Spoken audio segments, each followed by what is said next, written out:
Citrus canker एक बहुत तेजी से फैलने वाली बैक्टीरियल बीमारी है जो नींबू, संतरे, ग्रेपफ्रूट और लाइम जैसे सिट्रस प्लांट्स पर अटैक करती है।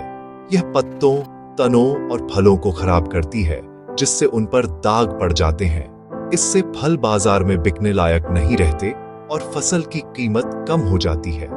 अगर इन्फेक्शन ज्यादा हो जाए तो पत्ते और फल समय से पहले ही गिर जाते हैं, जिससे पेड़ कमजोर हो जाते हैं और पैदावार बहुत कम हो जाती है। यह बीमारी गर्म, गीले और तेज हवा वाले मौसम में बहुत तेजी से फैलती है, इसलिए सिट्रस उगाने वाले कई इलाकों में यह एक बड़ा खतरा है। बैक्टीरिया हवा से उड़कर आने वाली बारिश, गंदे औजारों और यहां तक कि मजदूरों के कपड़ों के जरिए भी फैलते हैं। किसानों के लिए सिट्रस कैंकर को समझना अपने बागों और अपनी रोजी रोटी को बचाने का पहला कदम है।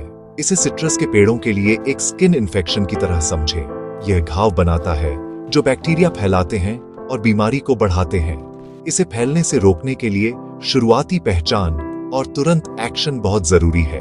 यह गाइड आपको बताएगा कि सिट्रस कैंकर को कैसे पहचानें, रोकें और मैनेज करें ताकि आपका बैग हेल्दी रहे। सिट्रस कैंकर जैंथोमोनास सिट्री नामक बैक्टीरिया से होता है, जो पौधों में नेचुरल ओपनिंग या घावों के जरिए अंदर घुस जाता है। एक बार अंदर जाने के बाद बैक्टीरिया बढ़ते हैं, पौधों की सेल्स को खत्म करते हैं और कैंकर के घाव बनाते हैं। बारिश और हवा इसके फैलने के मुख्य कारण है। ये इन्फेक्टेड पेड़ों से हेल्दी पेड़ों तक बैक्टीरिया के छींटे उड़ाते हैं, खासकर तूफानों के दौरान। इंसानी एक्टिविटी भी एक बड़ा कारण है। गंदे औजार, हाथ और कपड़े पेड़ों और बागों के बीच बैक्टीरिया को फैला सकते हैं। इन्फेक्टेड नर्सरी प्लांट्स या बडवुड बीमारी को दूर दूर तक फैला सकते हैं। कल्पना कीजिए कि एक बीमार पेड़ एक सोर्स है। बारिश बैक्टीरिया को पड़ोसियों तक फैला देती है और लोग या उपकरण इसे और भी दूर तक ले जा सकते हैं। बैक्टीरिया अपने आप नहीं चल सकते, वे पानी, हवा, औजार और लोगों पर निर्भर करते हैं। इन्फेक्शन की चेन को तोड़ने के लिए इन रास्तों को समझना बहुत जरूरी है। सिट्रस कैंकर कैसे फैलता है, यह जानकर ही किसान असरदार बचाव के तरीके डेवलप कर सकते हैं। सिट्रस कैंकर सबसे पहले पत्तों पर छोटे उभरे हुए फफोलों के रूप में दिखता है, जो बाद में पीले रंग के घेरे वाले भूरे या टैन रंग के धब्बों में बदल जाते हैं। ये धब्बे पत्ते के दोनों तरफ दिखते हैं और छूने पर खुरदुरे लगते हैं। टहनियों और शाखाओं पर कैंकर ज्यादा गहरे, खुरदुरे होते हैं और उनमें पीला घेरा नहीं भी हो सकता है, लेकिन वे टहनियों को घेर सकते हैं और उन्हें सुखा सकते हैं। ये लकड़ी जैसे घाव लंबे समय तक बैक्टीरिया को अपने अंदर रख सकते हैं, जो नए इन्फेक्शन के लिए एक जगह का काम करते हैं। कैंकर को लीफ माइनर के डैमेज या फंगल स्पॉट्स जैसी दूसरी समस्याओं से अलग पहचानना जरूरी है। कैंकर के घाव उभरे हुए होते हैं और उनके चारों ओर एक पीला घेरा होता है। उदाहरण के लिए, नींबू के पत्ते पर एक भूरा उभरा हुआ धब्बा जिसके चारों ओर पीला घेरा हो एक क्लासिक साइन है। इन्फेक्शन को जल्दी पकड़ने के लिए छोटे पत्तों और टहनियों पर इन लक्षणों की रेगुलरली जांच करें। जल्दी पहचान आपको बीमारी को फैलने से रोकने का सबसे अच्छा मौका देती है। फलों पर कैंकर के घाव सबसे ज्यादा नुकसानदायक होते हैं, जिससे फल बिकने लायक नहीं रहते, भले ही अंदर से वे ठीक हों। घाव खुरदुरे, कॉर्की होते हैं और अक्सर उनके चारों ओर ढंसा हुआ किनारा होता है। कभी कभी पीला घेरा भी होता है। सिर्फ एक घाव फल की मार्केट वैल्यू को कम कर सकता है या खत्म कर सकता है, जिससे सीधा फाइनेंशियल लॉस होता है। ज्यादा इन्फेक्शन से फल पकने से पहले ही गिर जाते हैं, जिससे पैदावार और मुनाफा कम हो जाता है। फटे हुए घाव सेकेंडरी इन्फेक्शन को न्योता दे सकते हैं, जिससे फल और ज्यादा खराब हो जाते हैं। इन्फेक्टेड फल और गिरे हुए कचरे बैक्टीरिया के सोर्स होते हैं, जो बाग में बीमारी फैलाते हैं। फलों पर कैंकर दिखना एक अच्छी तरह से स्थापित इन्फेक्शन का संकेत है। तुरंत एक्शन की जरूरत है। मुनाफे वाली फसल के लिए फलों को इन्फेक्शन से बचाना बहुत जरूरी है। सिट्रस कैंकर गिरते हुए डोमिनोज की तरह फैलता है। एक इन्फेक्टेड पेड़ जल्दी ही कई पेड़ों को इन्फेक्ट कर देता है। हवा से उड़कर आने वाली बारिश मुख्य अपराधी है, जो बैक्टीरिया से भरी बूंदों को एक पेड़ से दूसरे पेड़ तक ले जाती है। हवा की तरफ वाले किनारे वाले पेड़ अक्सर सबसे पहले इन्फेक्ट होते हैं। लोग और उपकरण भी बीमारी फैलाते हैं। गंदे औजार या कपड़े बाग में बैक्टीरिया फैला सकते हैं।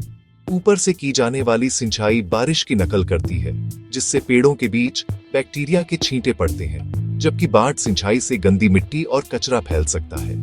ड्रिप इरिगेशन ज्यादा सेफ है, क्योंकि यह पत्तों को सूखा रखता है और फैलने को कम करता है। बहुत ज्यादा सेंसिटिव वैरायटीज जैसे ग्रेप फ्रूट और कुछ नींबू रिजर्वॉयर के रूप में काम करते हैं, जिससे पूरे बाग पर बीमारी का प्रेशर बढ़ जाता है। एक अकेला इन्फेक्टेड पेड़ पूरे ब्लॉक को खतरा दे सकता है। डोमिनो इफेक्ट को रोकने के लिए सख्त सफाई और स्मार्ट इरिगेशन कुंजी है। सिट्रस कैंकर के खिलाफ बचाव ही सबसे अच्छा डिफेंस है। हमेशा सर्टिफाइड बीमारी मुक्त पेड़ खरीदें और उन्हें लगाने से पहले संदिग्ध धब्बों के लिए उनकी जांच करें। हवा से फैलने को कम करने के लिए कैजुअरीना या यूकेलिप्टस जैसे विंड ब्रेक लगाएं। सभी औजारों और इक्विपमेंटों को रेगुलरली डिसइंफेक्ट करें, खासकर जब आप बाग के अलग अलग ब्लॉक्स के बीच जा रहे हों। मजदूरों को हाइजीन के बारे में ट्रेन करें। साफ हाथ और जूते ट्रांसमिशन की चेन को तोड़ सकते हैं। अच्छे पोषण और पेस्ट कंट्रोल से पेड़ों को हेल्दी रखें, खासकर लीफ माइनर से, जो एंट्री के घाव बनाते हैं। एक होलिस्टिक अप्रोच साफ प्लांटिंग, विंड ब्रेक, सैनिटेशन और पेस्ट मैनेजमेंट को मिलाकर बागों को ज्यादा सेफ रखता है। पूरे फैले हुए आउटब्रेक से लड़ने से ज्यादा आसान और सस्ता प्रिवेंशन है। अगर सिट्रस कैंकर दिखता है तो इंटीग्रेटेड मैनेजमेंट जरूरी है। बैक्टीरिया के सोर्स को हटाने के लिए सूखे मौसम में इन्फेक्टेड शाखाओं को काटें और नष्ट कर दें। नए विकास को बचाने के लिए बारिश के मौसम से पहले और उसके दौरान कॉपर बेस्ड स्प्रे करें। टाइमिंग बहुत जरूरी है। छोटे नाजुक पत्तों और फलों पर स्प्रे पर ध्यान दें। बायोलॉजिकल कंट्रोल जैसे फायदेमंद बैक्टीरिया केमिकल स्प्रे को सप्लीमेंट कर सकते हैं और रेसिस्टेंस के जोखिम को कम कर सकते हैं। बागों की रेगुलरली निगरानी करें और इन्फेक्शन के लेवल और मौसम के हिसाब से स्ट्रेटजीज को अडॉप्ट करें। ज्यादा जोखिम वाले क्षेत्रों जैसे सेंसिटिव वैरायटीज वाले ब्लॉक्स पर ज्यादा ध्यान दें। इंटीग्रेटेड मैनेजमेंट का मतलब है लंबे समय तक सफलता के लिए प्रूनिंग, स्प्रेइंग, बायोलॉजिकल कंट्रोल और लगातार निगरानी को मिलाना। ट्रेडिशनल मेथड्स जैसे साइट सिलेक्शन, वाइड स्पेसिंग और बेसिक सैनिटेशन बीमारी के जोखिम को कम करने में मदद करते हैं, लेकिन गंभीर आउटब्रेक के लिए काफी नहीं है। आधुनिक कृषि में कॉपर स्प्रे शामिल है, जो प्लांट ग्रोथ और मौसम के हिसाब से टाइम किए जाते हैं ताकि टारगेटेड प्रोटेक्शन मिल सके। नई टेक्नोलॉजी में मौसम आधारित जोखिम मॉडल और रेसिस्टेंट सिट्रस वैरायटीज के लिए ब्रीडिंग शामिल है। सबसे अच्छा approach integrated pest management (IPM) है, जो ट्रेडिशनल ज्ञान को आधुनिक विज्ञान के साथ मिलाता है। IPM में सही spacing, sanitation, wind break, targeted spray, biological control और रेसिस्टेंट वैरायटीज का इस्तेमाल होता है। यह बैलेंस्ड स्ट्रैटेजी किसी एक मेथड पर निर्भर रहने की तुलना में ज्यादा सस्टेनेबल और असरदार है। किसानों को सबसे अच्छे नतीजों के लिए पुराने और नए दोनों औजारों को अडॉप्ट करना चाहिए। सिट्रस कैंकर को कंट्रोल करने के लिए एक मल्टीफेसेटेड, फ्लेक्सिबल अप्रोच की जरूरत है। सिट्रस कैंकर एक बड़ा खतरा है, लेकिन किसान जानकारी और एक्शन से इसका मुकाबला कर सकते हैं। बचाव सर्टिफाइड पेड़ों, विंड ब्रेक और सख्त सफाई से शुरू होता है।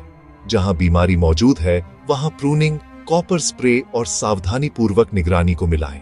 छोटे छोटे कदम जैसे औजारों को डिसइंफेक्ट करना और ड्रिप इरिगेशन का इस्तेमाल करना बहुत बड़ा फर्क लाते हैं। मजदूरों को शिक्षित करें। बाग के स्वास्थ्य में हर किसी की भूमिका होती है। सबसे अच्छे बचाव के लिए ट्रेडिशनल प्रैक्टिसेस को आधुनिक विज्ञान के साथ मिलाएं। रेगुलर स्काउटिंग और एक कॉम्प्रिहेंसिव मैनेजमेंट प्लान आपके बाग का भविष्य सुरक्षित करते हैं। सतर्कता और सही स्ट्रैटेजीज के साथ किसान पीढ़ियों तक हेल्दी, बिकने लायक सिट्रस का उत्पादन करते रह सकते हैं।